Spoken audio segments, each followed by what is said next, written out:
Hello पिलामाने समस्तଙ୍କୁ ସ୍ୱାଗତ କରୁଛି ଆମର ୟୁଟ୍ୟୁବ ଚ୍ୟାନେଲ କର୍ଣ୍ଣ ପାଠଶାଳା ୟୁଟ୍ୟୁବ ଚ୍ୟାନେଲକୁ।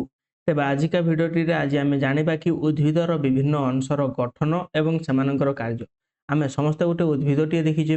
ଉଦ୍ଭିଦରେ ଆମେ ବିଭିନ୍ନ ପ୍ରକାର ଅଂଶ ଯେପରି ରହିଛି, ତାର ମୂଳ ରହିଛି, କାଣ୍ଡ ରହିଛି, ପତ୍ର ରହିଛି, ଫୁଲ ରହିଛି, ଫଳ ରହିଛି। ଏହି ସବୁ ସମସ୍ତ ପ୍ରକାର ଯେଉଁ ଅଂଶ ଗୁଡ଼ାକ ରହିଛି ଗୋଟେ ଉଦ୍ଭିଦରେ, ସେହି ଅଂଶ ଗୁଡ଼ିକର କିପରି ଭାବରେ ଗଠନ ହୋଇଛି, ସେମାନେ କିପରି ଭାବରେ ତିଆରି ହୋଇଛନ୍ତି ଏବଂ ସେହି ଅଂଶଗୁଡ଼ିକର ତାଙ୍କର ଭିନ୍ନ ଭିନ୍ନ କାର୍ଯ୍ୟ ମଧ୍ୟ ରହିଛି। ତାହେଲେ ସେ କାର୍ଯ୍ୟଗୁଡ଼ିକ ସେମାନେ କ'ଣ କରିଥାନ୍ତି ଏବଂ କେଉଁ ପ୍ରକାର କାର୍ଯ୍ୟ କରୁଛନ୍ତି, ସେହି ସବୁ ବିଷୟରେ ଆମେ ସମ୍ପୂର୍ଣ୍ଣ ତଥ୍ୟ ଜାଣିବା। ତାପରେ ପିଲାମାନେ କହି ରଖିବି, ଏହି ଭିଡ଼ିଓଟି ରହୁଛି ତୁମମାନଙ୍କ ପାଇଁ ସମ୍ପୂର୍ଣ୍ଣ ରୂପରେ ଗୁରୁତ୍ୱପୂର୍ଣ୍ଣ ରହୁଛି। 6th କ୍ଲାସ୍ର ଯେଉଁମାନେ ପଢ଼ୁଛନ୍ତି ବର୍ତ୍ତମାନ ସେମାନଙ୍କ ପାଇଁ ସମ୍ପୂର୍ଣ୍ଣ ରୂପରେ ଗୁରୁତ୍ୱପୂର୍ଣ୍ଣ ରହିଛି। ତା ସହିତ ଯେଉଁମାନେ 7th କ୍ଲାସ୍ ମଧ୍ୟ ପଢ଼ୁଛନ୍ତି ତାଙ୍କ ପାଇଁ ମଧ୍ୟ ଏହା ଗୁରୁତ୍ୱପୂର୍ଣ୍ଣ ରହିଛି। କାରଣ ଆମେ ଏହି 6th କ୍ଲାସ୍ର ନବମ ଅଧ୍ୟାୟରେ ଏହି ପାଠଟି ରହିଛି। ତା ସହିତ ଯେତେବେଳେ ଆମେ ସପ୍ତମ ଶ୍ରେଣୀ ପଢ଼ିବା, ସପ୍ତମ ଶ୍ରେଣୀରେ ରହିଛି ତୁମମାନଙ୍କର ଉଦ୍ଭିଦର ବଂଶ ବୃଦ୍ଧି, ସେହି ପାଠଟିରେ ମଧ୍ୟ ଏହି ପାଠର କିଛି ଲିଙ୍କ ରହିଛି। ତେଣୁ ତୁମେମାନେ ଯେଉଁମାନେ ବି ଷଷ୍ଠ କ୍ଲାସ୍ କିମ୍ବା ସପ୍ତମ କ୍ଲାସ୍ ପଢ଼ୁଛ, ପ୍ରଥମେ ଏହି ଭିଡ଼ିଓଟିକୁ ଦେଖିନିଅ। ତାପରେ ତୁମେମାନେ ଉଦ୍ଭିଦର ଯଦି ବୃଦ୍ଧି ଦେଖିବ ସପ୍ତମ ଶ୍ରେଣୀରେ, ତୁମେମାନେ ଅତି ସହଜରେ ବୁଝିପାରିବ। ତେବେ ଚାଲନ୍ତୁ ଭିଡ଼ିଓଟି ଷ୍ଟାର୍ଟ କରିବା। ତା ପୂର୍ବରୁ କହି ରଖିବି, ତୁମେମାନେ ଯଦି ଆମ ଚ୍ୟାନେଲକୁ ପ୍ରଥମ ଥର ପାଇଁ ଆସୁଛ ତାହେଲେ ଚ୍ୟାନେଲକୁ ଗୋଟେ ସବସ୍କ୍ରାଇବ୍ କରିଦେଇପାରିବ এবং যদি ভিডিওটি ভালো লাগবে তাহলে ভিডিওটিকে মধ্যে গোটে লাইক କରିନେବ। ତେବେ ଦେଖ ଉଦ୍ଭିଦର ବିଭିନ୍ନ ଅଂଶ ଏବଂ ଗଠନ କିପରି ହୋଇଥାଏ। ଜୀବ ବଞ୍ଚିବା ପାଇଁ ଖାଦ୍ୟ, ଜଳବାୟୁ ଇତ୍ୟାଦି ଅନେକ ପଦାର୍ଥ ଆବଶ୍ୟକ କରିଥାଏ। ଖାଦ୍ୟ ପ୍ରସ୍ତୁତି, ଜଳ ଶୋଷଣ, ଶ୍ୱାସକ୍ରିୟା, ରେଚନ, ପ୍ରଜନନ ଆଦି କାର୍ଯ୍ୟ ଜୀବ ଶରୀରରେ ହୋଇଥାଏ। ଆମେ ପ୍ରଥମେ ଦେଖ ବୁଝିନେବା ଆମେ ଜୀବମାନଙ୍କ ମଧ୍ୟରେ କ'ଣ ହୋଇଥାଏ। ଆମେମାନେ ସମସ୍ତେ ଗୋଟେ ଜୀବ। ଆମେ ଜୀବମାନେ ଯଦି ବଞ୍ଚି ରହିବା ପାଇଁ ଯଦି ଆମେ ଚାହିଁବା, ଆମେ କ'ଣ ଜାଣିଛେ ନା ଯଦି ଜୀବମାନେ ଯଦି ବଞ୍ଚି ରହିବା ପାଇଁ ଆବଶ୍ୟକ ହୁଏ ତାହେଲେ ସେମାନଙ୍କୁ ଖାଦ୍ୟ, ଜଳବାୟୁ ଇତ୍ୟାଦି ତାଙ୍କ ପାଇଁ କ'ଣ ଗୋଟେ ମୁଖ୍ୟ ଉପାଦାନ ହୋଇପାରେ ବା ଗୋଟେ ମୁଖ୍ୟ ପଦାର୍ଥ ହୋଇପାରେ, ଯାହାକି ତାଙ୍କ ପାଇଁ ଅତି ଆବଶ୍ୟକୀୟ ଜିନିଷ ହୋଇଥାଇପାରେ। ତା ସହିତ କ'ଣ ସେମାନେ ଖାଦ୍ୟ ପ୍ରସ୍ତୁତି କରିବେ। ଯଦି ମନେକର ସେମାନେ କୌଣସି ଜାଗାରୁ ପାଇଗଲେ ଖାଦ୍ୟ, ତାକୁ ପୁଣି ପ୍ରସ୍ତୁତ କରିବା ପାଇଁ ବିଭିନ୍ନ ପ୍ରକାରର ସେମାନଙ୍କୁ ଆବଶ୍ୟକ ପଡ଼ିଥାଏ ପଦାର୍ଥ। ତା ସହିତ ସେମାନେ ଜଳ ଶୋଷଣ କରିଥାନ୍ତି। ଗୋଟେ ଜୀବ କ'ଣ ଜଳ ଶୋଷଣ କରିଥାଏ, ଶ୍ୱାସକ୍ରିୟା ମଧ୍ୟ କରିଥାଏ, ରେଚନ ମଧ୍ୟ କରିଥାଏ। ବୁଝିହେଉଛି ନା ନାହିଁ। ରେଚନର ଅର୍ଥ ଆମେ ଯେଉଁ ଖାଦ୍ୟ ଖାଉଛେ ତାକୁ ଆମେ କ'ଣ କରିବା, ଯେତେବେଳେ ହଜମ ପ୍ରକ୍ରିୟାକୁ କହିବା କ'ଣ ରେଚନ ବୋଲି କହିବା। ତା ସହିତ ପ୍ରଜନନ କହିଛି, ବଂଶବୃଦ୍ଧି କରିବ ଯଦି ଗୋଟେ ଜୀବଟିଏ। ସେହିପରି ଜୀବ ଶରୀରରେ ଯେପରି ପ୍ରକାରରେ ଯେଉଁ ସବୁ କାର୍ଯ୍ୟଗୁଡ଼ିକ ହୋଇଥାଏ, ସେହିପରି ଭାବରେ ଉଦ୍ଭିଦମାନଙ୍କର ମଧ୍ୟରେ ମଧ୍ୟ ସେହି ସବୁ ସମାନ ପ୍ରକାର କାର୍ଯ୍ୟଗୁଡ଼ିକ ହୋଇଥାଏ। ତେବେ ଏହିସବୁ କାର୍ଯ୍ୟ ନିମନ୍ତେ ଜୀବ ଦେହରେ ଭିନ୍ନ ଭିନ୍ନ ଅଂଶ ରହିଛି।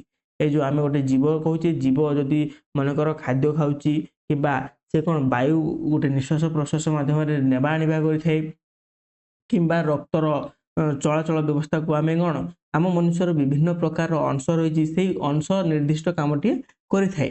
ଠିକ୍ ଏହି ଯେଉଁ ଜୀବ ଯେମିତି ଅନେକ ଗୁଡ଼ିଏ କାର୍ଯ୍ୟ କରୁଛି ତାର ବିଭିନ୍ନ ବିଭିନ୍ନ ଅଂଶ ଦ୍ୱାରା, ନିଜ ଶରୀରର ଅଂଶ ଦ୍ୱାରା, ସେହିପରି ଭାବରେ ଉଦ୍ଭିଦଟିଏ ମଧ୍ୟ ସେ ସମସ୍ତ ପ୍ରକାରର କାର୍ଯ୍ୟ କରିଥାଏ। ଯେପରି ଖାଦ୍ୟ, ଜଳ, ବାୟୁ ଏତିକି ସବୁ ଜିନିଷ ସେ ନେଇକିରି କ'ଣ ତାକୁ କରିଥାଏ, ପୁଣି ଖାଦ୍ୟ ପ୍ରସ୍ତୁତି କରିଥାଏ, ଜଳ ଶୋଷଣ କରିଥାଏ, ଶ୍ୱାସକ୍ରିୟା କରିଥାଏ, ରେଚନ କରିଥାଏ। ଏହିସବୁ କାର୍ଯ୍ୟଗୁଡ଼ାକୁ ସେ ଯେତେବେଳେ କରୁଛି, ସେଥିପାଇଁ ତାକୁ ମଧ୍ୟ ତାର ବିଭିନ୍ନ ଅଂଶ ଗୁଡ଼ାକ ରହିଛି। ସେ ବିଭିନ୍ନ ଅଂଶ ଗୁଡ଼ିକ ସେ ତାର କ'ଣ ସମସ୍ତ କାର୍ଯ୍ୟକୁ ସମ୍ପାଦନ କରିଥାନ୍ତି। ତେବେ ସମସ୍ତ ଅଂଶର କାର୍ଯ୍ୟ କରିବା ଦ୍ୱାରା ହିଁ ଯେମିତି ଗୋଟେ ଶରୀର ବଞ୍ଚି ରହିଥାଇପାରେ, ଗୋଟେ ଜୀବର ଗୋଟେ ଶରୀର ଯେମିତି ବଞ୍ଚି ରହିପାରେ କି ତାର ସମସ୍ତ ଯେହେତୁ ତାର ସମସ୍ତ ଅଙ୍ଗ ଗୁଡ଼ିକ କାର୍ଯ୍ୟ କରୁଛନ୍ତି, ତାର ସମସ୍ତ ଦେହର ବା ତାର ଶରୀରର ସମସ୍ତ ଅଂଶ ଯେପରି କାମ କରୁଛନ୍ତି, ଠିକ୍ ସେହିଭଳି ଗୋଟେ ଉଦ୍ଭିଦରେ ବି ମଧ୍ୟ ଉଦ୍ଭିଦଟିଏ ବଞ୍ଚି ରହିବା ପାଇଁ ହେଲେ ତାର ସମସ୍ତ ଅଂଶ ଗୁଡ଼ିକୁ କାର୍ଯ୍ୟକାରୀ ହେବା ଆବଶ୍ୟକ। ତେବେ ତାହେଲେ ଚାଲ ଆମେ ଜାଣିବା କି ଉଦ୍ଭିଦର ବିଭିନ୍ନ ଅଂଶ ଗୁଡ଼ିକ କ'ଣ ରହିଛି ଏବଂ ସେଟା କିପରି ଭାବରେ କାର୍ଯ୍ୟ କରିଥାଏ। ଆମେ ପ୍ରତ୍ୟେକ ଜିନିଷଟିକୁ ବା ଉଦ୍ଭିଦର ପ୍ରତ୍ୟେକ ଅଂଶଟିକୁ ଆମେ ଭଲ ଭାବରେ ଜାଣି ରଖିବା, ଯାହାଫଳରେ ଆମେ ଆଗକୁ ଯଦି ପଢ଼ିବା ଏହା ବିଷୟରେ ଆମକୁ କୌଣସି ଅସୁବିଧା ହେବ ନାହିଁ। ତାହେଲେ ଦେଖ ତୁମ ପାଇଁ କାମ 1 ଦେଲା। ଉଦ୍ଭିଦର ବିଭିନ୍ନ ଅଂଶ ବିଷୟରେ ପଢ଼ିବା ପୂର୍ବରୁ ଗୋଟେ କାମଟିଏ ଦେଇଛି ତୁମ ପାଇଁ। କାମ କ'ଣ ରହିଛି ନା, ତୁମ ବିଦ୍ୟାଳୟ ବଗିଚାରେ ଥିବା ଛୋଟିଏ ଗୋଟେ ଅଦରକାରୀ ଗଛକୁ ଟାଣି ଆଣ, ଯେମିତିକି ବଣ ଚାଖୁଣ୍ଡା ହେଉ କିମ୍ବା ତୁମେ ଯେତେବେଳେ ଆଉ କୌଣସି ବି ଗଛ ଅଛି ତୁମ ବିଦ୍ୟାଳୟରେ, ତୁମେ ସେଟାକୁ ତୁମେ କ'ଣ ଉପାଡ଼ି ଆଣିବ। ଉପାଡ଼ି ଆଣି ସାରିଲା ପରେ ତୁମେ ଧ୍ୟାନ ରଖିବ ଯେ ସେ ଗଛଟି ଯେତେବେଳେ ତୁମେ ମାଟିରୁ ଉପାଡ଼ି ଆଣୁଛ, ତାର ମୂଳ ଯେପରି ଛିଡ଼ି ନଯାଏ। ବୁଝିଲା ନା ନାହିଁ। ମୂଳ ଯେପରି ଛିଡ଼ି ନଯାଏ ଲକ୍ଷ୍ୟ କରିବ। ଗଛଟିକୁ ଲକ୍ଷ୍ୟ କରି ତାର ବିଭିନ୍ନ ଅଂଶ ଗୁଡ଼ିକର ଗୋଟିଏ ଚିତ୍ର ଅଙ୍କନ କର ଏବଂ ବିଭିନ୍ନ ଅଂଶର ନାମ ଲେଖ। କହିଲା ଆମେ ଗୋଟେ ବୃକ୍ଷଟେ ଆଣିଲେ, ଯାହାକି ଆମେ ଯେକୌଣସି ପ୍ରକାର ଉଦ୍ଭିଦଟି ଆଣିଲେ ତାକୁ ଆମେ କ'ଣ କଲେ ନା ଯେତେବେଳେ ତା ମୂଳ ସହିତ ଆମେ ଆଣୁଛେ ତାକୁ ଆମେ ଖାତାରେ ଗୋଟେ ଚିତ୍ର କରିବା। ଦେଖ ଏଠାରେ ଯୋଉ ଗୋଟେ ବୃକ୍ଷର ବା ଉଦ୍ଭିଦର ଗୋଟେ ଚିତ୍ର ରହିଛି, এই ଚିତ୍ରର ଆମେ ବିଭିନ୍ନ ଅଂଶ ଗୁଡ଼ିକୁ ଆମେ ପ୍ରଥମେ ନାମକରଣ କରିବା। ଦେଖ ଏଇଟା ହଉଛି ମାଟିର ସ୍ତରଟିଏ। এই ଯୋଉ ଉଦ୍ଭିଦଟିଏ ରହିଛି, এই ଉଦ୍ଭିଦର ମାଟିର ସ୍ତର ବା ମାଟି ଭିତରେ ଯେଉଁ ଅଂଶଟି ରହିଛି ସେଇ ଅଂଶଟିକୁ ଆମେ କ'ଣ ବୋଲି କହିବା? ନା ତାକୁ ଆମେ ମୂଳ ବୋଲି କହିଥାଉ। ସେହିପରି ଯେତେବେଳେ ଗୋଟେ ଉଦ୍ଭିଦଟିଏ ଯେଉଁ ସାହାରାରେ ବଞ୍ଚି ରହିଥାଏ ବା ଯେଉଁ ସାହାରାରେ ସେ ଛିଡ଼ା ହୋଇ ରହିପାରିଥାଏ ତାକୁ ଆମେ କ'ଣ କହିବା? ତାକୁ ଆମେ କାଣ୍ଡ ବୋଲି କହିଥାଉ। ସେହିପରି ଉଦ୍ଭିଦର ଯେକୌଣସି ପ୍ରକାର ଫୁଲ ପରେ ଯେଉଁ ପ୍ରକ୍ରିୟାଟି ହୋଇଥାଏ ତାକୁ ଆମେ କ'ଣ କହିବା? ଫଳ ବୋଲି କହିଥାଉ। ତା ସହିତ ଉଦ୍ଭିଦରେ ଯେଉଁ ସବୁଜ ବର୍ଣ୍ଣରେ ଥିବ ତାକୁ ଆମେ କ'ଣ କହିବା? ପତ୍ର ବୋଲି କହିବା। ସେହିପରି ଫଳର ପୂର୍ବ ଅବସ୍ଥାକୁ ଆମେ କ'ଣ କହୁଛେ?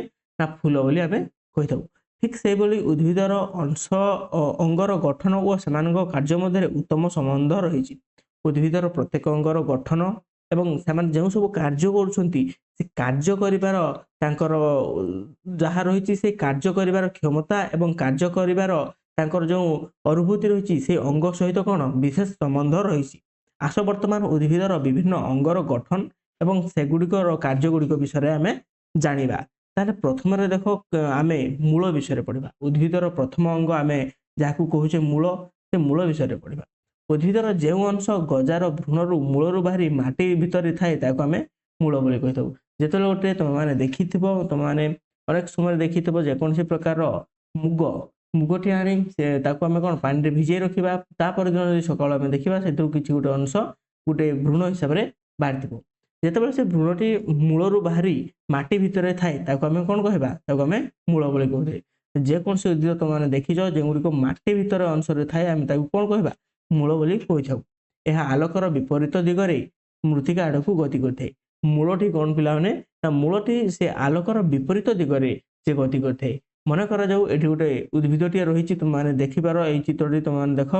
ଏଠାରେ ଯେଉଁ ଉଦ୍ଭିଦଟିଏ ରହିଛି ଏ ଉଦ୍ଭିଦ ଏପଟେ ରହିଛି ତୁମମାନଙ୍କର ସୂର୍ଯ୍ୟ ଆଲୋକ ଆସୁଛି।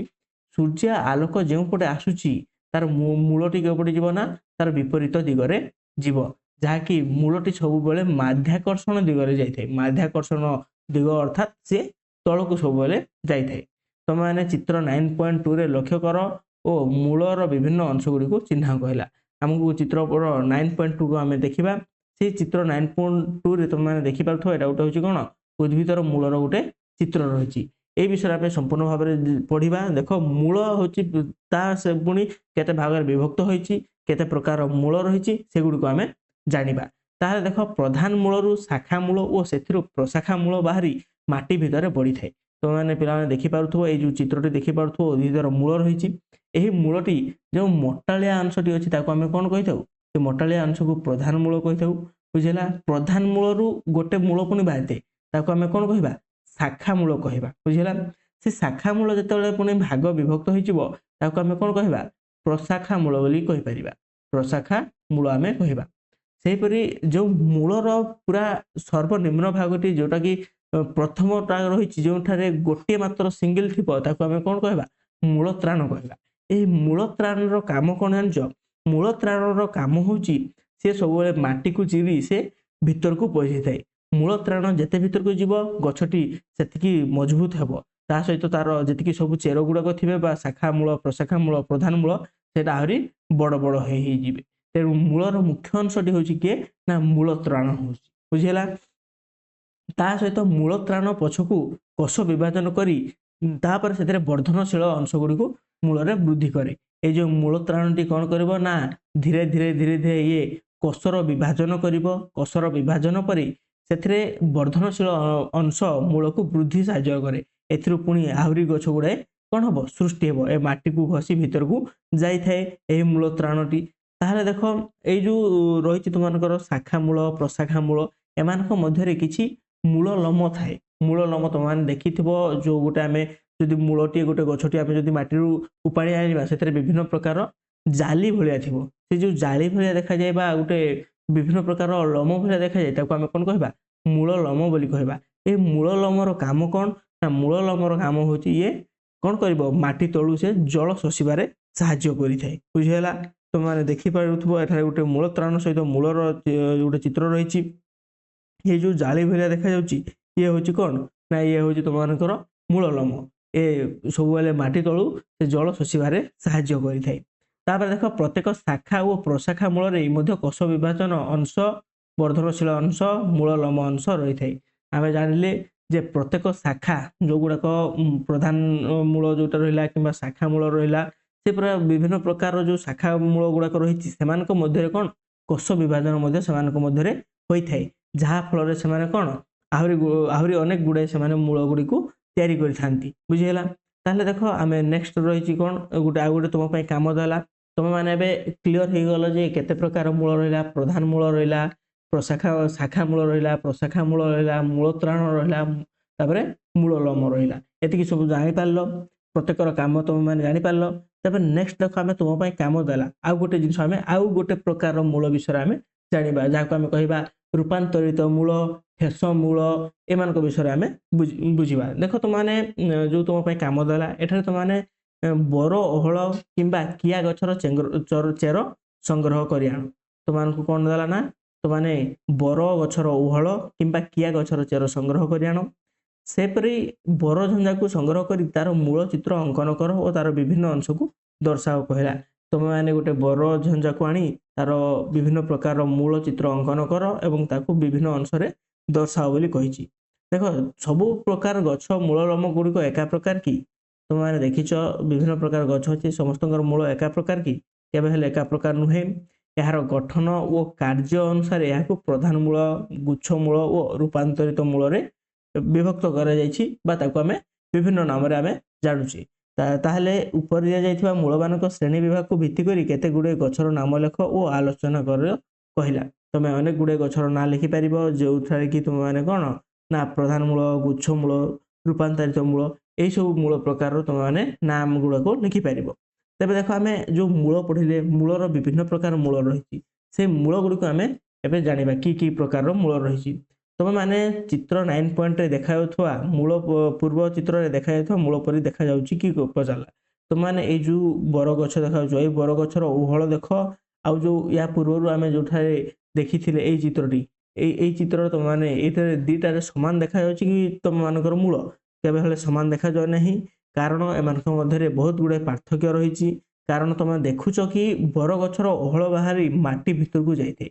ଏଇ ଯୋଉ ବରଗଛର ଓହଳ ବାହାରି ସେ କ'ଣ ମାଟି ଭିତରକୁ ଯାଇଥାଏ, ଯାହା ଫଳରେ ସେଇ ଓହଳଟି କ'ଣ କରିଥାଏ ନା ଓହଳଟି ତୁମମାନଙ୍କର ବରଗଛକୁ ସଳଖ ଭାବରେ ରଖିଥାଏ।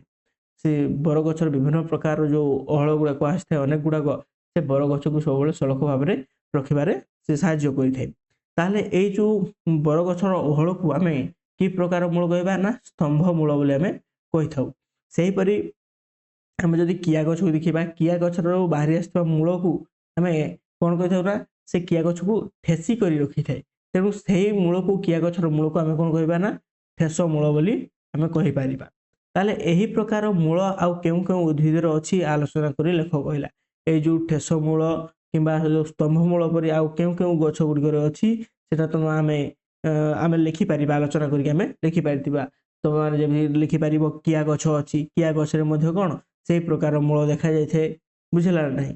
ଏହି ପ୍ରକାର ମୂଳ ଆଉ କେଉଁ କେଉଁ ଗଛ ଅଛି ଆମେ ଆଲୋଚନା କରି ଲେଖିବା। ଏ ସମସ୍ତ ପ୍ରକାର ମୂଳକୁ ଆମେ ଆସ୍ଥାନିକ ରୂପାନ୍ତରିତ ମୂଳ ବୋଲି କହିଥାଉ।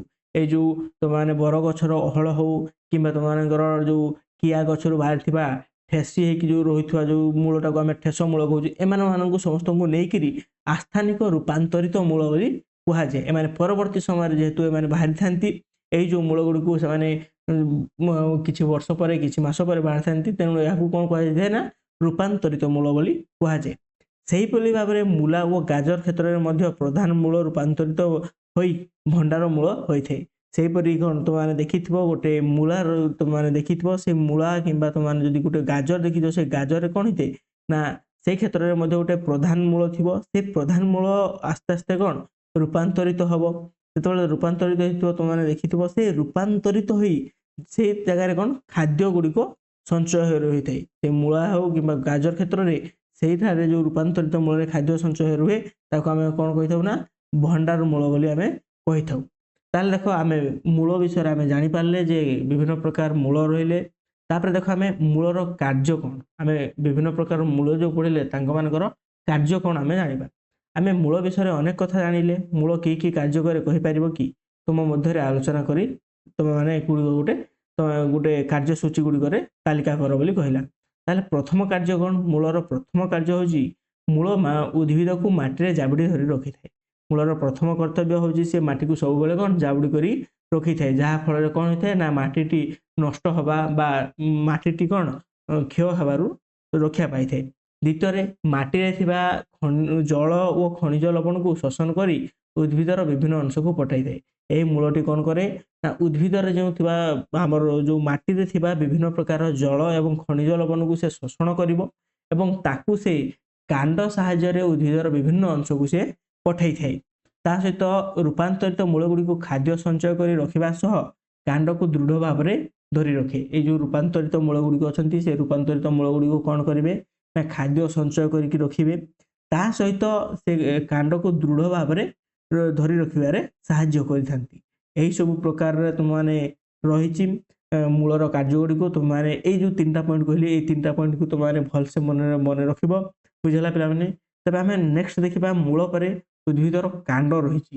ଉଦ୍ଭିଦର କାଣ୍ଡ କ'ଣ? ସେ ଉଦ୍ଭିଦର କାଣ୍ଡର କି ପ୍ରକାର କାର୍ଯ୍ୟ ରହିଛି ସେଗୁଡ଼ିକୁ ଆମେ ଜାଣିବା।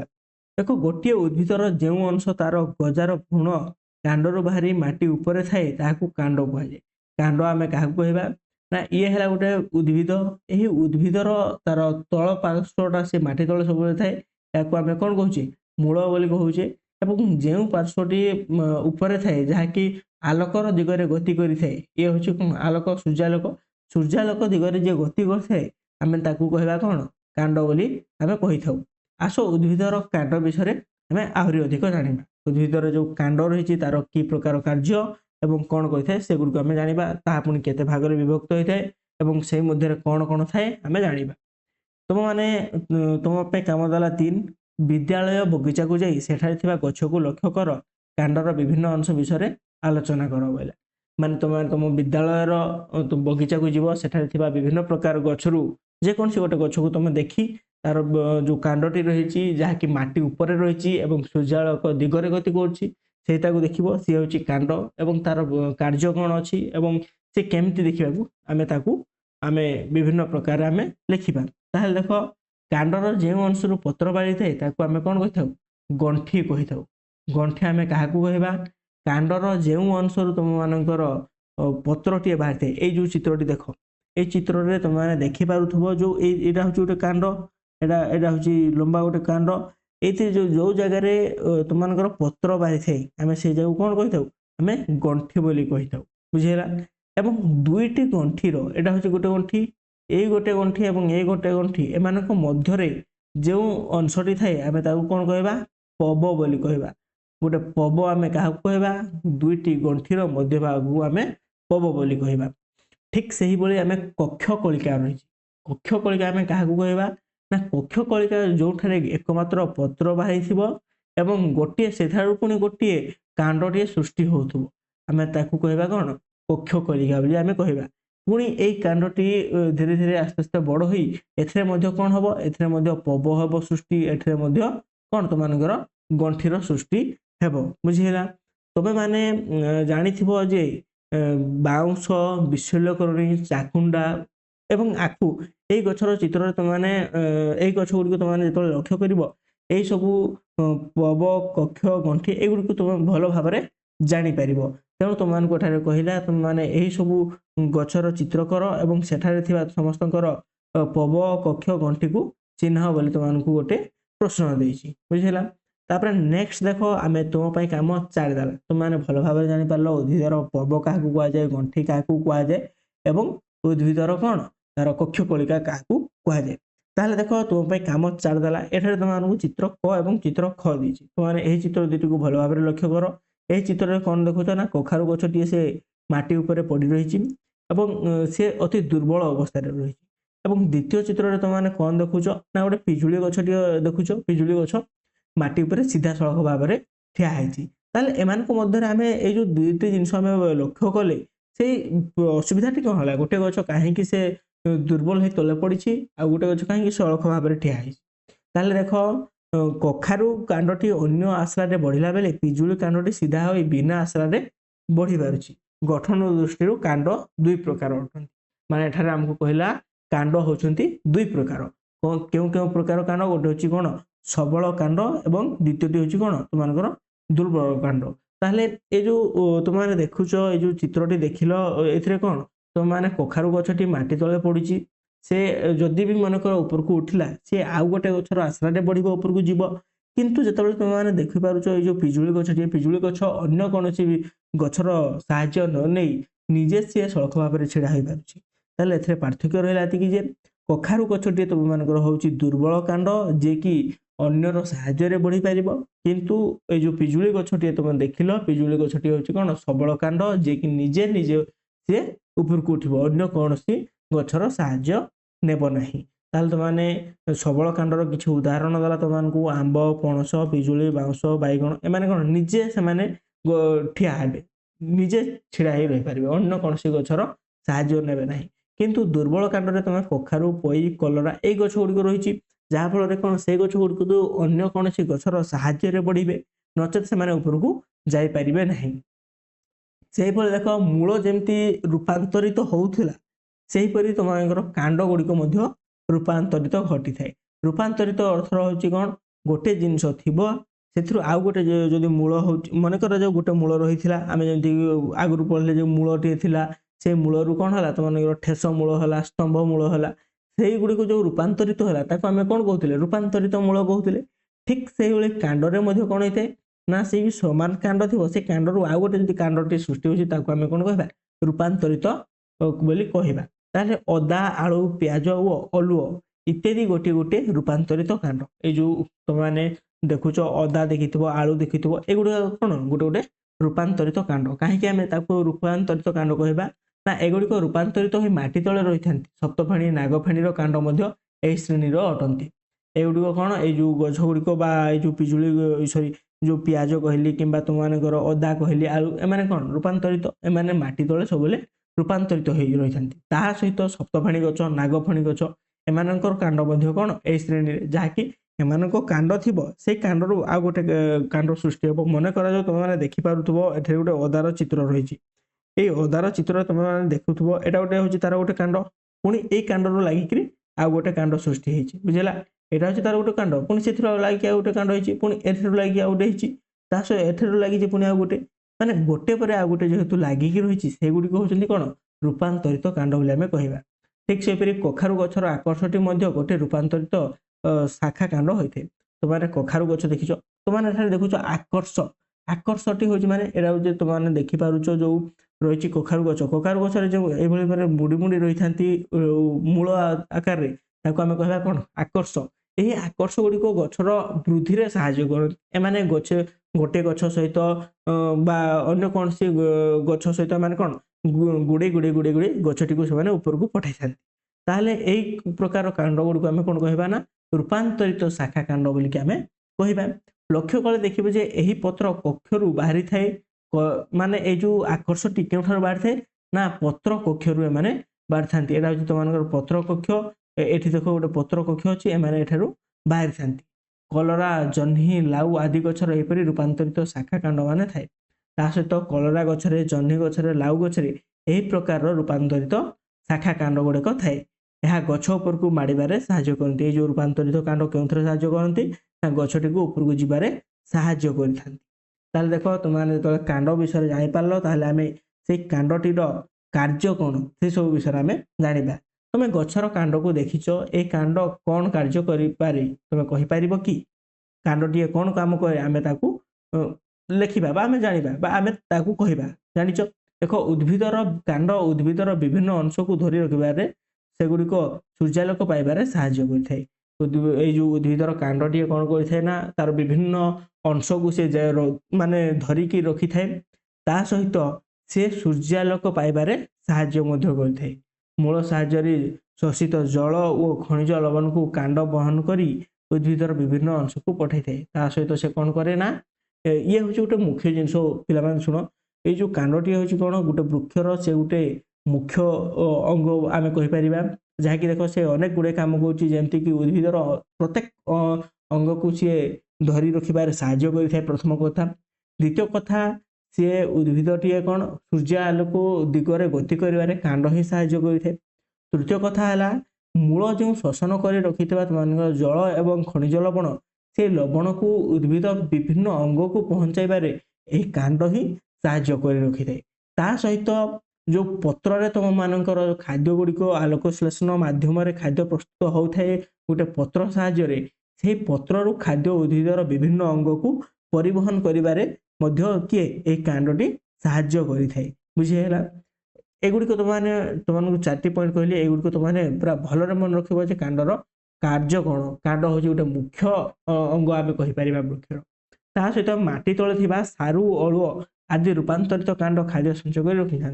ता सहित माटी तले जो कांड गुड़िक रही जेपरिक तुम सारू एवं अळुओ से रूपांतरित कांड कौन कर खाद्य संचय कर रखी से मध्य खाद्य गुड़ाक रही थाए। तापर नेक्स्ट देख आम जो उद्भिदर गोटे मूल विषय पढ़ला, तार कांड विषय पढ़ला, आम बर्तमान जो उद्भिदर पत्र विषय पढ़ा। उद्भिदर पत्र किपरि देखा एवं उद्भिदर पत्रर कार्य कौन आम से सब जाना। ताले पे तुमने उद्भिदर कांडरे थिबा पत्र गुड़ी को भल भाव देखी तुमने प्राय समस्त देखी देखुच भी जदि जी न देखी तुमने बगीचा तुमकर देखीज कि विद्यालय बगीचा जब अच्छी से देखी तुम चतुर्पार्श्व उद्भिद अच्छा उद्भिदर समस्त देखी कौन तुम पत्र। ताले प्राय समस्त उद्भिदर छोट कि बड़ पत्र होते, समस्त उद्भिदर पत्र थाए एवं सेटा छोट कि बड़ पत्र थाए। ताले एथिपाई तुमको गोटे तुम काम 5 देला, से तुम काम 5 रे कौन रही।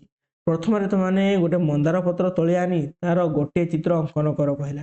तुमने गोटे स्कूल बगीचा गोटे नहीं पलि आस गोटे कौन तुम मानकर गोटे नहीं पलि आस जे मंदार फूल तार पत्रटी नहीं आसो एवं से पत्रर विभिन्न अंश गुड़ आम देखा। देख ये जो उद्भिदर पत्रटी आनीचे मंदार फूलर ये प्रथम पार्श्वटी जोटा तुम कांड सहित लगिक रही है आम कौन कह वृंत बोली आम कही था। प्रथम कथा जानीला। तापर देख जोड़ा बड़ शिरा आसे आम कौन कह मध्य शिरा बोली आम कह। तापर सेठारु जो शाखा गुड़ा को आसी जो शिरा गुड़ा को आम कौन कह शाखा शिरा बोली कह। एवं जो शिरारु पुणी भाग हो आम कौन कह प्रशाखा शिरा बोली आम कह। एतकी बुझीगला। तापर देख फल को आम क्या कह यही सब जिनसटा को आम यही पत्रटा को आम कौन कह फलक बोली आम कही था। बुझीगला। पत्र थिबा ओसारिया अंश को फलक कहुए। ये जो पत्र जो ओसारिया अंश रही आम कौन कह फलक बोली आम कह। एवं वृंत द्वारा यह उद्भिद सह लगी रही है। एवं वृंत कौन तुम उद्भिद सहित जो पत्र जो उद्भिद सह जो लगिक रही है आम कौन कह वृंत बोली कह। बेले बेले केतक उद्भिदर पत्र रे वृंत न थाए। तुम जानिच किछिटा वृत्त अच्छी माने उद्भिद अच्छी जहाँ पाखे कौन जहाँ पत्र रे वृंत न थाए। वृंतर उपस्थिति अनुଯାयी पत्र पुणी 2 प्रकार। पत्र केते प्रकार 2 प्रकार। पत्र होचंती गोटे सवृंतक पत्र एवं आ गोटे कौन अवृंतक पत्र। जहाँकि सवृंतक पत्र रे किए जीवे ना आंब पणस गछर पत्र एमाने जीवे कारण एमान पाखे कौन गोटे वृंत अच्छी। सेपरी अवृंतक किए जीवे रंगणी गछर पत्र। तुमने देख लक्ष्य कर रंगणी गछ से कौन तार वृंत नथिबो तेणु ताकू कौन कहुए अवृंतक बोली कहुए। सबु पत्रर धार आकृति शिरा विन्यास समान देखा जाती कि तुम गोटे प्रश्न आसला जी सब पत्र अच्छा से पत्र गुड़िक तुमर धार आकृति शिरा एम समान प्रकार देखा जाती कि एटा केबे हेले हेबो नहीं कारण यह वृक्ष अनुଯାୟୀ यह विभिन्न प्रकार अच्छा सबुथ समान हेबे नहीं। केते गुड़ाए पत्र संग्रह कर एगुड़िकर तुलना कर कहला। किछि पत्र आनी तुम देखिबो बा चेक करिबो जे सब वृक्ष समान प्रकार देखा जाउछन्ति कि। पत्र रे थिबा वृंत आगुर एक बा एकाधिक शिरा बाहरी फलक सारा खेले रही है। तुम देखिथिबो जे गोटे वृंत पाखरु आसिकिरी से पत्र रे देख तुमने ए गोटे चित्र देख एटा होची गोटे कोन पिपल गछर तार पत्र रही। यही पत्र तुमने देखि पारथो ए वृंतरु शिराटी आरंभ होई तार विभिन्न प्रकार खेले ही तार अनेक गुड़े कौन फलक सारा रही शिरा माने खेले ही रही। आंब पणस आदि गछर फलक गोटे हो रही है। आंब पणस यही जो गछ गुड़िकर पत्र यही गोटे पत्र देख ये पत्रटीए कि आउ गोटे तुम आंब पत्र देखी से कौन तुम फलक गोटे हो रही है। फलक केतटा होते ना गोटे होते। मात्र शिंब निम्ब सजना आदि गछर पत्र फलक गुड़िक छोट छोट अंश ବିଭକ୍ତ ହୋଇଥିବେ। ତୁମମାନେ ଦେଖିଥିବ ଏଇଟା ମନେ କରାଯାଉ ତୁମମାନଙ୍କର ଗୋଟେ ଆମ୍ବ ପତ୍ରଟିଏ ବୁଝିଲା। ଏଇ ଆମ୍ବ ପତ୍ରଟିଏ ଏହା କେବଳ ଗୋଟେ ଫଳକ ଥିବ, କିନ୍ତୁ ତୁମମାନେ ଯେତେବେଳେ ଗୋଟେ ଦେଖିଯିବ ଶିମ୍ବ ଗଛ କିମ୍ବା ନିମ୍ବ ଗଛ, ସେ ନିମ୍ବ ଗଛରେ କ'ଣ ହେଇଥିବେ ତାର ଛୋଟ ଛୋଟ ପତ୍ର ଗୁଡ଼ିକ ସୃଷ୍ଟି ହେଇଥିବେ। এইগুড়াକ ହେଉଛନ୍ତି ତାର କ'ଣ ଅନେକ ଗୁଡ଼ାଏ ଫଳକକୁ ସେ ନେଇ ହୋଇଛନ୍ତି। ଏଇଟା ଛୋଟ ଛୋଟ ଫଳକ ଗୁଡ଼ିକରେ ସେଇ ପତ୍ରଟି ହୋଇଥାଏ ବୁଝିହେଲା। ତାହେଲେ ଏଇ ଯେଉଁ ଛୋଟ ଛୋଟ ଅଂଶ ଗୁଡ଼ିକୁ ପତ୍ରକ କୁହନ୍ତି। ଏଇ ଯେଉଁ ଛୋଟ ଛୋଟ ଅଂଶ ଗୁଡ଼ିକୁ କ'ଣ କହିବା ଆମେ ପତ୍ରକ ବୋଲି କହିବା ବୁଝିହେଲା। ପତ୍ରକ ତୁମମାନେ ଯଦି ବୁଝିପାରୁନାହ ତାହେଲେ ଆମେ ଚିତ୍ର ମାଧ୍ୟମରେ ଆହୁରି ଭଲ ଭାବରେ ବୁଝିଯିବା। ତେଣୁ ଆମେ ତୁମ ପାଇଁ କାମ 6ଟି କରିବାକୁ ପଡ଼ିବ। ଆମେ ତୁମ ପାଇଁ କାମ 6 କରିବା, ଯେଉଁଠାରେ ତୁମମାନଙ୍କୁ କହିଛି ତୁମେ ବେଲ, ଶିମ୍ବ, ନିମ୍ବ, କୃଷ୍ଣଚୂଡ଼ା ଓ ସଜନା ଗଛର ଗୋଟେ ଗୋଟେ ଡାଳ ଆଣି ସେଗୁଡ଼ିକୁ କିପରି ସଜେଇ ରହିଛି ଲକ୍ଷ୍ୟ କର କହିଲା।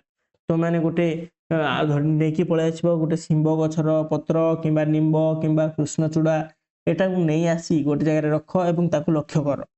ପ୍ରତ୍ୟେକ ପତ୍ରକରେ ଛୋଟ ଛୋଟ ଡେମ୍ଫ ଥାଏ।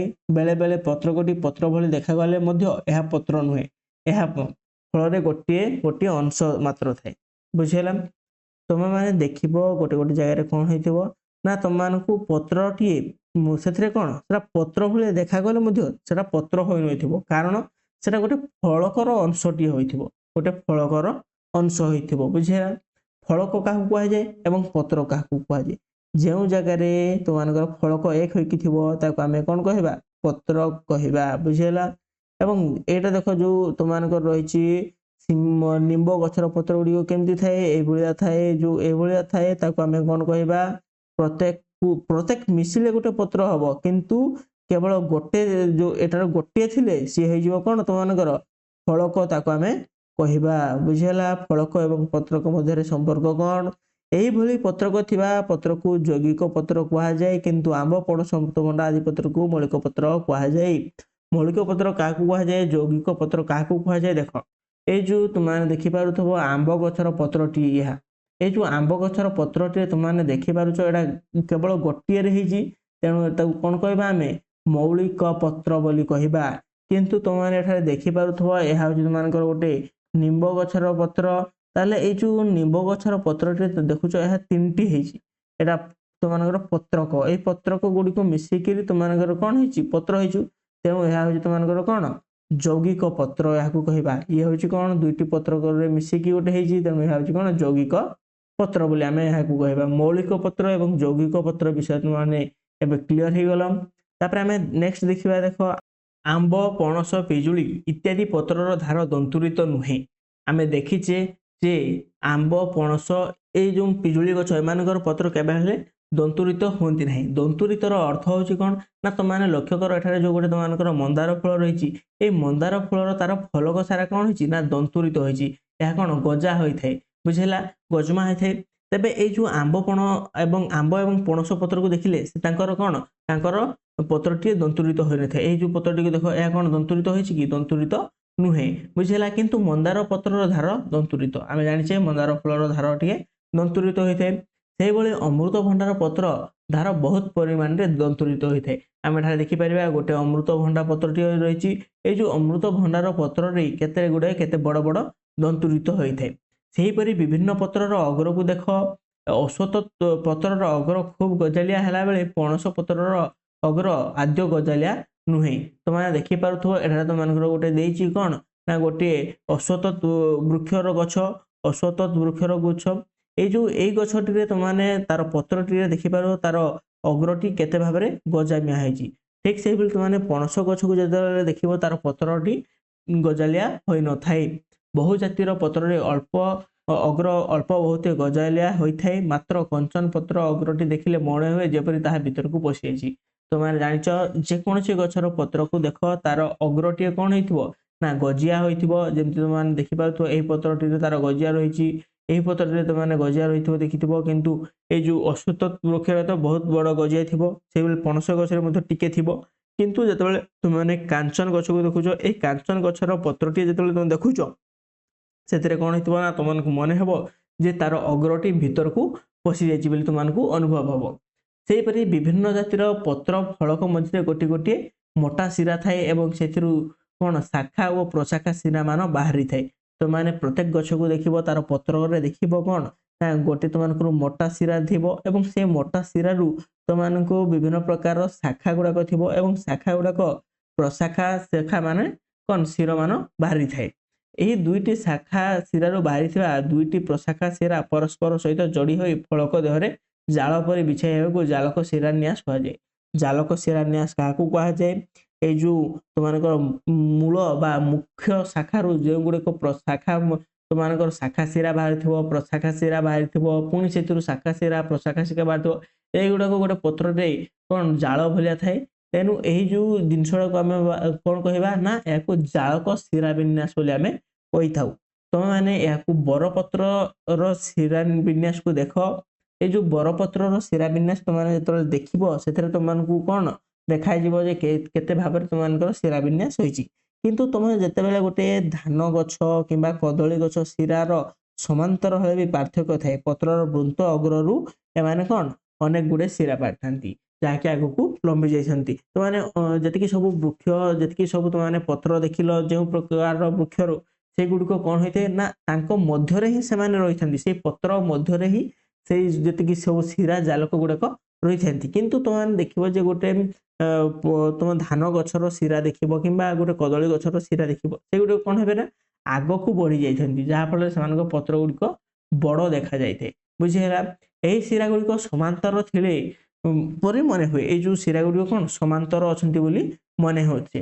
କୌଣସି ଶିରାରୁ ଶାଖା ଶିରା ବାହାରି ନାହିଁ। କୌଣସି এই ଯୋଉ ଗୋଟେ ଶିରା ମାନଙ୍କର ରହିଲା, ଏଇ ଶିରାରୁ ଆଉ କୌଣସି ଶାଖା ଶିରା କିମ୍ବା ପ୍ରଶାଖା ଶିରା ଏମାନଙ୍କ ମଧ୍ୟରେ କୌଣସି ପ୍ରକାରେ ବାହାରି ନାହିଁ।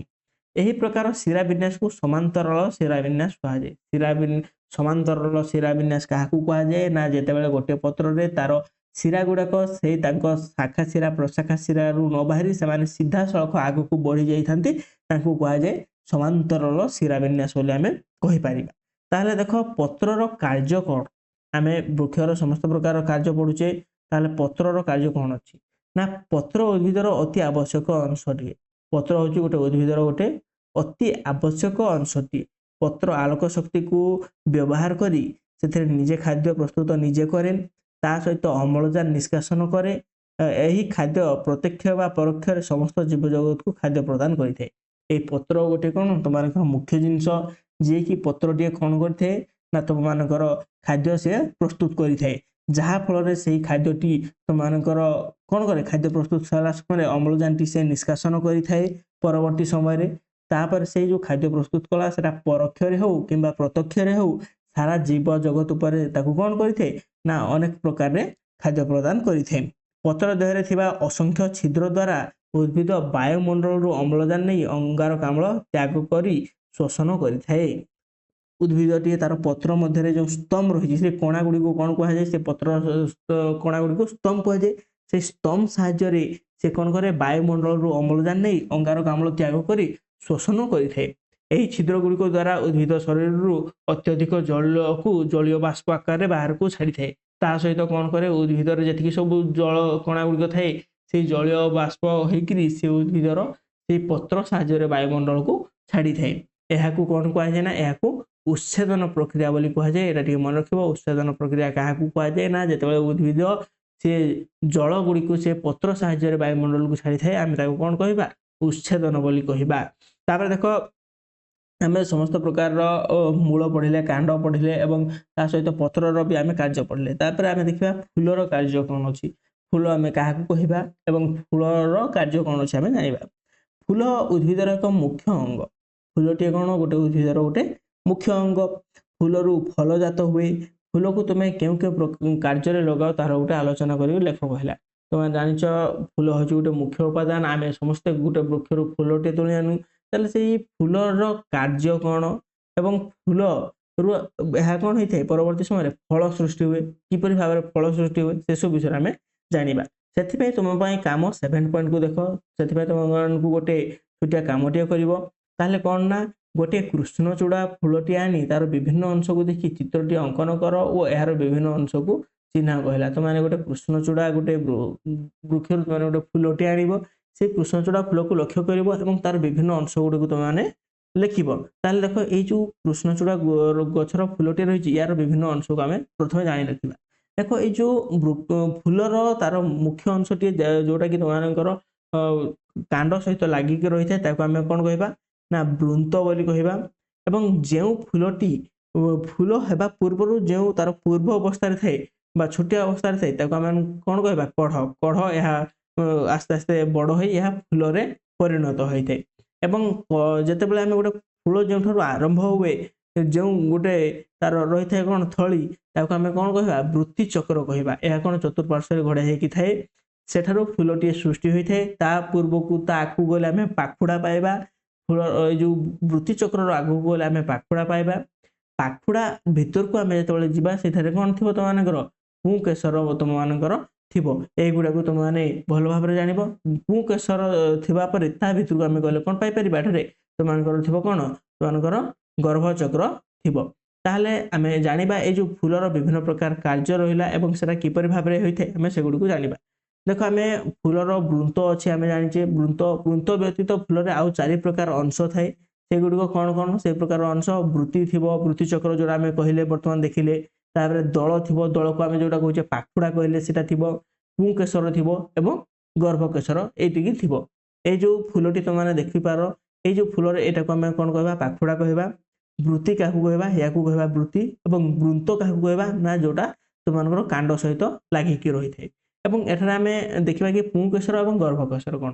ଏଇ ଯୋଉ ଫୁଲର ଏଇ ମଝିରେ ଥାଏ ଏହା ହେଉଛି ତୁମମାନଙ୍କର କ'ଣ ପୁଂକେଶର। ତାହେଲେ ଏଇ ଯୋଉ ପୁଂକେଶରଟିରେ କ'ଣ ଥିବ ନା ଏଥିରେ ତୁମମାନଙ୍କର କ'ଣ ଥିବ ସମାୟନ ଘଟିଥାଏ।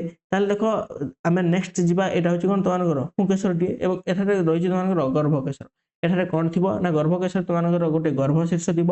ତା ସହିତ ତା ତଳକୁ ଆସିଲେ ତୁମମାନେ ଦେଖିପାରିବ ସେଠାରେ ଗୋଟେ ଗର୍ଭଦଣ୍ଡ ଥିବ ଏବଂ ଏହାର ଏଇ ମଝିରେ ଥିବ ତୁମମାନଙ୍କର କ'ଣ ଗର୍ଭାଶୟ ଥିବ ଏବଂ ଡିମ୍ବକୋଷ ଥିବ। ସେମାନଙ୍କ କାର୍ଯ୍ୟ କ'ଣ ସେଗୁଡ଼ିକୁ ଆମେ ନେକ୍ସଟ ଦେଖିବା। ଗୋଟିଏ କୃଷ୍ଣଚୂଡ଼ା ଫୁଲ ଭିତରକୁ ଅଛି ଗର୍ଭଚକ୍ର। ସେ କୃଷ୍ଣଚୂଡ଼ା ଫୁଲର ପୁରା ମଧ୍ୟମ ଅଞ୍ଚଳରେ ଥିବ କ'ଣ ଗର୍ଭଚକ୍ରଟିଏ ଥାଏ। ଏହା ଗୋଟିଏ ଗର୍ଭକେଶରକୁ ନେଇ ଗଠିତ ହୋଇଥାଏ। ଏଇ ଯୋଉ ଗର୍ଭଚକ୍ରଟି କାହାକୁ ନେଇ ଗଠିତ ହୋଇଥାଏ ନା କେତେ ଗୁଡ଼େ ତୁମମାନଙ୍କର ଗର୍ଭକେଶରକୁ ନେଇ ଗଠିତ ହୋଇଥାଏ। ଏଇ ଯୋଉ ଗର୍ଭଚକ୍ରକୁ ଘେରି ରହିଛି କିଏ ପୁଂକେଶର ରହିଛି। ଏଠାରେ ତୁମମାନଙ୍କର ଯଦି ରହିଛି ତୁମମାନଙ୍କର ଗର୍ଭଚକ୍ର ତାକୁ ଘେରିକି ରହିଛି କିଏ ନା ତୁମମାନଙ୍କର ପୁଂକେଶର ତାକୁ ଘେରିକିରି ରହିଛି। ତାପରେ ଦେଖ ଏଇ ଯୋଉ ପୁଂକେଶରରେ କେତେଟା ପୁଂକେଶର ଥିବ ନା 10ଟି ପୁଂକେଶର ଥିବେ ବୁଝିହେଲା।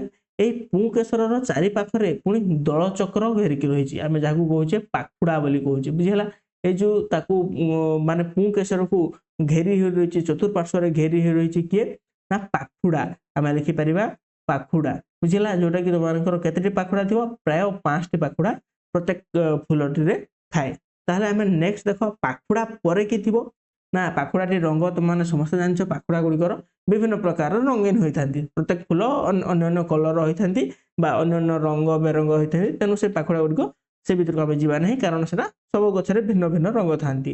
ତାପରେ ଦେଖ ଏଇ ଯୋଉ ଆମେ କହିଲା ପାଖୁଡ଼ା କିମ୍ବା ଦଳଚକ୍ର ସେଇ ଦଳଚକ୍ରକୁ ପୁଣି ଘେରିକି ରହିଛି ତୁମମାନଙ୍କର କିଏ ନା ଦଳଚକ୍ରକୁ ତୁମମାନଙ୍କୁ ଘେରିକି ରହିଛି ତୁମମାନଙ୍କର ହେଉଛି କିଏ ବୃତ୍ତି ଚକ୍ର ବୁଝିହେଲା ବୃତ୍ତି ଚକ୍ର। ତାହେଲେ ଏଇ ବୃତ୍ତି ଚକ୍ରରେ କେତେଟି ବୃତ୍ତି ଥିବ ନା 5ଟି ବୃତ୍ତି ଥିବ। ତୁମମାନେ ଯଦି ସେ ବୃତ୍ତି ବିଷୟରେ ଜାଣିନ ଦେଖ ଏଇ ଯୋଉ ଫୁଲଟି ଦେଖ ଏଇ ଫୁଲକୁ ଦେଖ ତୁମମାନେ ଏଠାରେ ଯୋଉ ବୃତ୍ତି ଅଛି ଏଇ ବୃତ୍ତି ଆମେ କାହାକୁ କହିବା ଏଇ ଯୋଉ ପାଖୁଡ଼ା ଗୁଡ଼ିକୁ ତୁମମାନଙ୍କର ଘେରିକି ରହିଛି ଏଇ ଜିନିଷଟା ତାକୁ ଆମେ କହିବା କ'ଣ ବୃତ୍ତି ବୋଲି ଆମେ ତାକୁ କହିବା ବୁଝିହେଲା। ବୃତ୍ତି କାହାକୁ କୁହାଗଲା ଏବଂ କେତେ ପ୍ରକାର ମାନେ କେତେଟା ବୃତ୍ତି ଥିବ 5ଟି ବୃତ୍ତି ଥିବ। ଆମେ ଯଦି ଏଇ ଯୋଉ ଫୁଲଟିରେ ଦେଖିବା ବୃତ୍ତି ହେଉଛି ଇଏ ବୃତ୍ତିର ଭିତରକୁ ଟିକେ ଭିତରକୁ ପଶିଗଲେ କାହାକୁ ଆମେ ପାଇବା ଦଳଚକ୍ରକୁ ପାଇବା ବା ପାଖୁଡ଼ା ପାଇବା। ଆମେ ତା ଭିତରକୁ ଗଲେ ଆମେ କ'ଣ ପାଇବା ନା ତା ଭିତରକୁ ଗଲେ ଆମେ ପାଇଥିବା ପୁଂକେଶର ପାଇବା। ପୁଂକେଶର ଭିତରକୁ ଗଲେ ଆମେ କ'ଣ ପାଇବା ନା ଗର୍ଭକେଶର ପାଇବା ବୁଝିହେଲା। ଏତିକି ହେଉଛି ତୁମମାନଙ୍କର ଫୁଲର ବିଭିନ୍ନ ପ୍ରକାର ଅଂଶ ଥାଏ ବୁଝିହେଲା। ଯେତେବେଳେ ଫୁଲଟି କଢ଼ ଅବସ୍ଥାରେ ଥିଲେ ବୃତ୍ତି ଚକ୍ର ହିଁ ବାହାରକୁ ଦେଖାଯାଇଥାଏ। ତୁମମାନେ ଏହି ଚିତ୍ରଟି ଦେଖ ଭଲ ଭାବରେ ଜାଣିପାରିବ। ଏଇ ଯୋଉ ରହିଛି ତୁମମାନଙ୍କର ଫୁଲଟି କଢ଼ ଅବସ୍ଥାରେ ରହିଛି এই ଜିନିଷକୁ ତୁମେ ଲକ୍ଷ୍ୟ କର ତୁମମାନେ ଠିକରେ ଜାଣିପାରିବ ବୁଝିହେଲା। ଏଇ ଯୋଉ କଢ଼ ଅବସ୍ଥାରେ ଅଛି ଏଥିରେ କ'ଣ ହେଉଛି ତୁମମାନଙ୍କୁ କେବଳ ବୃତ୍ତି ଚକ୍ର ହିଁ ଦେଖାଯାଉଛି। ଏଇଟା ହେଉଛି କ'ଣ ତୁମମାନଙ୍କର ବୃତ୍ତି ଚକ୍ର ବୁଝିହେଲା। ତାହେଲେ ଫୁଲଟି ଫୁଟିଲେ ଅନ୍ୟ ଚକ୍ର ଦୁଇଟି ଦିଶେ। ଯେତେବେଳେ ଫୁଲଟି ଫୁଟିଯିବ ତାହେଲେ ସେଥିରେ କ'ଣ ତୁମମାନଙ୍କ ଦେଖାଯିବ ପାଖୁଡ଼ା ଦେଖାଯିବ ଏବଂ ତାପରେ କ'ଣ ତୁମମାନଙ୍କର ପୁଂକେଶର ଦେଖାଯାଇଥାଏ। ପୁଂକେଶର ଚକ୍ରକୁ ତୃତୀୟ ଓ ଗର୍ଭକେଶର ଚକ୍ରକୁ ଚତୁର୍ଥ ଚକ୍ର ବୋଲି କୁହାଯାଏ। ପୁଂକେଶରକୁ ତୁମମାନଙ୍କର କେତେ ନମ୍ବର ଚକ୍ର କୁହାଯାଏ ନା ତୃତୀୟ ଏବଂ ଗର୍ଭକେଶରକୁ ତୁମମାନଙ୍କର ଚତୁର୍ଥ କେଶର ବୋଲି କୁହାଯାଇଥାଏ। ବୁଝିହେଲା। ତାପରେ ନେକ୍ସଟ ଦେଖ ଫୁଲର କାର୍ଯ୍ୟ କ'ଣ ଅଛି। ଗୋଟେ ଫୁଲଟିଏ ଗୋଟେ ବୃକ୍ଷରେ ଅଛି, ତାର କାର୍ଯ୍ୟ କ'ଣ ଅଛି ନା ଫୁଲର କାର୍ଯ୍ୟ ହେଉଛି ଫୁଲର ପ୍ରତ୍ୟେକ ପୁଂକେଶରରେ ଗୋଟିଏ ଦଣ୍ଡ ଓ ତା ଆଗରେ ଗୋଟେ ପରାଗ ପେଟିକା ଥାଏ। ଆମେ ଜାଣିଛେ ଦେଖ ଫୁଲଟି ତାର ଆମେ ରହିଛି ଇଏ ହେଉଛି ଗୋଟେ ଦଣ୍ଡ ଏବଂ ଏମାନଙ୍କ ମଧ୍ୟରେ କ'ଣ ଗୋଟେ ପରାଗ ପେଟିକା ରହିଛି। ତାହେଲେ ପରାଗ ପେଟିକାରେ ପରାଗ ପୂର୍ଣ୍ଣ ହୋଇ ରହିଥାଏ। ଏଇ ଯୋଉ ପରାଗ ପେଟିକାରେ କ'ଣ ହେଇଥିବ ନା ପରାଗ ଗୁଡ଼ିକ ପୂର୍ଣ୍ଣ ହୋଇ ରହିଥାନ୍ତି। ପ୍ରତି ଗର୍ଭକେଶର ଅଗ୍ରଭାଗରେ ଗୋଟେ ଗର୍ଭଶୀର୍ଷ ଓ ମଧ୍ୟଭାଗରେ ଗର୍ଭଦଣ୍ଡ ଏବଂ ତଳ ଭାଗରେ ଗର୍ଭାଶୟ ଥାଏ। ବୁଝିଲା ନା କ'ଣ ନା ପ୍ରତ୍ୟେକ ଗର୍ଭକେଶରରେ କ'ଣ ଥାଏ ନା ଗୋଟେ ଗର୍ଭଶୀର୍ଷ ଥାଏ ମୁଖ୍ୟରେ, ତା ତଳକୁ ଗୋଟେ କ'ଣ ଗର୍ଭଦଣ୍ଡ ଥାଏ ଏବଂ ମଝିରେ କ'ଣ ଥାଏ ସେମାନଙ୍କର ଗର୍ଭାଶୟ ଥାଏ। ବୁଝିଲା। ତାହେଲେ ଦେଖ ପାକଳ ପରାଗ ପରିପକ୍ୱ ଗର୍ଭଶୀର୍ଷରେ ପଡ଼ିଲେ ପରାଗ ସଙ୍ଗମ ହୋଇଥାଏ। ଯେତେବେଳେ ଗୋଟେ ପାକଳ ପରାଗଟି ଆସିକି ଗୋଟେ ଗର୍ଭଶୀର୍ଷରେ ପଡ଼ିବ, ମନେକର ତମେ ଏଇ ଚିତ୍ରଟି ଦେଖ, ଏଥିରେ କ'ଣ ୟାର ଯୋଉ ଗର୍ଭଶୀର୍ଷରେ ଯଦି କୌଣସି ପାକଳ ପରାଗ ଆସି ପଡ଼ିଲା ତାହେଲେ କ'ଣ ହବ ନା ସେଇଗୁଡ଼ାକ ତମମାନେ କିଛି ଦିନ ପରେ ପରାଗ ସଙ୍ଗମ ହବ। ପରାଗ ସଙ୍ଗମର କିଛି ଦିନ ପରେ ସେଟା ଗର୍ଭାଶୟଟି ଫଳରେ ପରିଣତ ହବ। ସେଟା କ'ଣ ସେଟା ଆସ୍ତେ ଆସ୍ତେ ଗୋଟେ ଫଳରେ ପରିଣତ ହବ ଏବଂ ଏହି ଗର୍ଭାଶୟ ମଧ୍ୟରେ ଗୋଟିଏ ବା ଗୁଡ଼ାଏ ଡିମ୍ବକୋଷ ରହିଥାନ୍ତି। ଆମେ ଏଇ ଯୋଉ ଚିତ୍ରଟି ଦେଖିଲେ ଏଇ ଯୋଉ ଗର୍ଭାଶୟ ମଧ୍ୟରେ କ'ଣ ଗୁଡ଼ାଏ କିମ୍ବା ଅନେକ ଗୁଡ଼ାଏ ଗୋଟିଏ କିମ୍ବା ଅନେକ ଗୁଡ଼ାଏ ତମମାନଙ୍କର କ'ଣ ରହିଥାଏ ତମମାନଙ୍କର ଡିମ୍ବକୋଷ। ତାହେଲେ ସେଇ ଯୋଉ ଡିମ୍ବକୋଷ ଗୁଡ଼ିକ ମଧ୍ୟରେ ସେଗୁଡ଼ିକ କ'ଣ ଫଳ ଯେତେବେଳେ ହେଇଯିବ ସେ ଫୁଲଟି ଫଳରେ ପରିଣତ ହେବା ପରେ ସେ ଡିମ୍ବକୋଷ ଗୁଡ଼ିକ କ'ଣ ନା ବୀଜରେ ପରିଣତ ହୋଇଥାନ୍ତି। ସେ ଫଳର ବୀଜରେ ପରିଣତ ହୋଇଥାନ୍ତି। କଖାରୁ କଲରା ଆଦି ଗଛର କେତେକ ଫୁଲରେ ଗର୍ଭକେଶର ନଥାଏ। ଆମେ ମାନେ ଜାଣିଛେ କଖାରୁ ଏବଂ କଲରା ଏମାନଙ୍କ ଗଛରେ କେତେକ ଫୁଲରେ ଗର୍ଭକେଶର ନଥାଏ ଏବଂ ଆଉ କେତେକ ଫୁଲରେ ପୁଂକେଶର ନଥାଏ। ତା ସହିତ ଆହୁରି କେତେକ ଗଛରେ ପୁଂକେଶର ମଧ୍ୟ ନଥାଏ। ତେଣୁ ସେଗୁଡ଼ିକ ଯଥାକ୍ରମେ ଅଣ୍ଡିରା ଓ ମାଇ ଫୁଲ ବୋଲି ଆମେ କହିଥାନ୍ତି। ସେଗୁଡ଼ିକ କ'ଣ ଅଣ୍ଡିରା କିମ୍ବା ମାଇ ଫୁଲ ବୋଲି ଆମେ ସାଧାରଣତଃ କହିଥାଉ।